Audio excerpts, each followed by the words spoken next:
Hi viewers, welcome back to my YouTube channel. So viewers, আজিৰ কাৰণে আনিছো মই অসমীয়া ব্যাকৰণ আৰু সাধাৰণতে এটা কথা কওঁ অসমীয়া কথা ক'বলৈ গ'লে বা লিখিবলৈ গ'লে অসমীয়া ব্যাকৰণৰ প্ৰয়োজন হয়। So বলা আজিৰ ভিডিঅ'ৰ মাধ্যমত আমি অসমীয়া ব্যাকৰণৰ বিষয় জানি লওঁ। 1 নম্বৰ ব্যাকৰণ কাক বোলে? উত্তৰ ভাষা এটা শুদ্ধকৈ ক'বলৈ আৰু লিখিবলৈ ব্যৱহাৰ কৰা নিয়মসমূহ সহজ অৰ্থত ব্যাকৰণ বোলে। আৰু এবাৰ কৈ আছো 1 নম্বৰ ব্যাকৰণ কাক বোলে? উত্তৰ ভাষা এটা শুদ্ধকৈ ক'বলৈ আৰু লিখিবলৈ ব্যৱহাৰ কৰা নিয়মসমূহ সহজ অৰ্থত ব্যাকৰণ বোলে।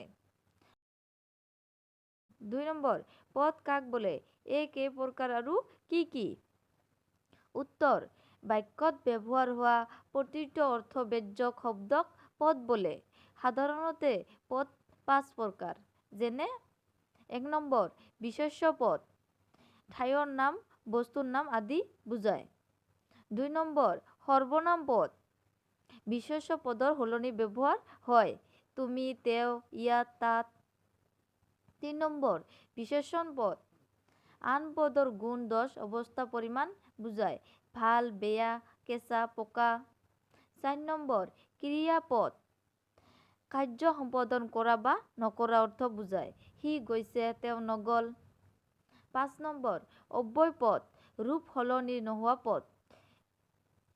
ৰীনা নাইবা ৰাজুৱে আহিলে হ'ব।